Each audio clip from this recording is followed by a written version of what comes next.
we have a treat for you, a peek inside a $12 million mansion. The guy who built it says he left home as a teenager with just $50 in his pocket. 2020 continues. Meet a builder who's given big a whole new meaning. Martin Bashir found him sitting on the top of the world at the top of the market. Florida's Gold Coast, and home to some of the most expensive real estate in the world.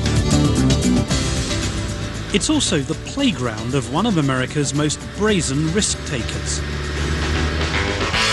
Frank McKinney, the self-proclaimed king of the mega mansion. 20 million, 50 million, and now a $125 million property that he's building in the face of a declining market. But McKinney is unafraid. He started in real estate 20 years ago, and he started small-ish. First house, that was $2 million. He's now built over 30 homes on this particular stretch of Florida's coastline. He took us inside one of his properties. It's on the market at just over $20 million. McKinney seems to be taking the biggest risk imaginable with his approach to real estate. That's because he builds entirely on speculation. To ensure he finds a buyer, Frank McKinney invests in elaborate marketing strategies. He'll stop at nothing for a sale, willing to risk life and limb.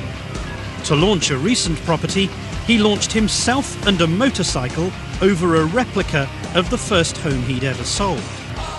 He also choreographed a pirate show, fit for Las Vegas, armed with a sword and in front of real estate agents representing some of the richest people in the world. I was the good pirate, and I was battling the Blackbeard, who was the evil pirate.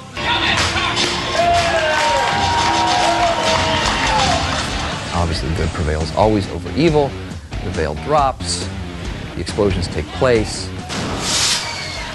You can dislike my pirate costume, you can dislike the way I wear my hair, but the true show starts when you walk in the front door of that house. Welcome, everybody, to the finest oceanfront home in all the land.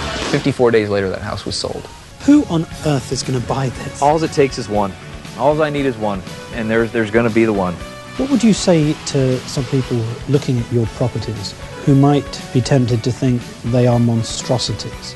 They're huge, gargantuan, vulgar. Well, typically, those are the people that aren't my buyers.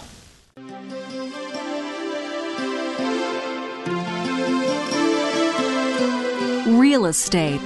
Enormous fortunes are created with this tangible commodity. And the lifestyle of a real estate millionaire is intoxicating. Millions want a piece of the action, and thousands have benefited from it. But nobody has done it Maverick style quite like Frank McKinney. Frank McKinney, the Maverick Daredevil real estate entrepreneur and best-selling author, has rocketed from selling $40,000 junker homes to creating $40 million mansions, completely on spec. I'm not a guy who sits in a concrete, glass, and chrome office and barks out orders. I mean, I'm in here every day making sure that the finest of details are put into these houses. USA Today calls Frank McKinney the king of ready-made dream homes, and the Wall Street Journal knows him as the real estate rock star. There's 50,000 people in the entire world out of 7 billion that can afford what I do for a living. Donald Trump writes of Frank McKinney in his new book. Frank McKinney looks like a cross between a rock star and a surfer, but that's Frank's style, and he's very successful.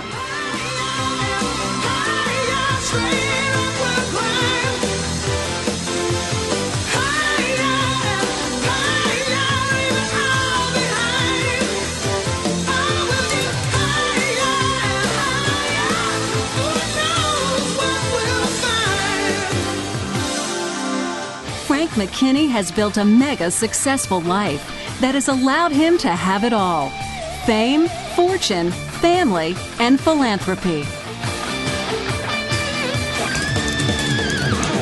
In Haiti right now, we're building a village for 900 people, and we're a little short. We want to build that village by the end of the year. Initially, we wanted to do this around the world, different locales, Honduras and Jamaica, Nicaragua.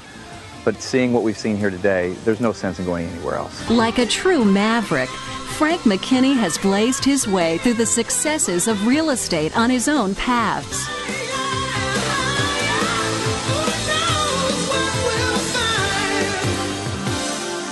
It wasn't long ago that I came to Florida with $50 in my pocket and no plan other than I'm going to listen to what I think God's trying to tell me to do, and I'm going to apply the abilities that He's given me, and I'm going to succeed. It wasn't long ago that that's where I was, digging sand traps on a golf course.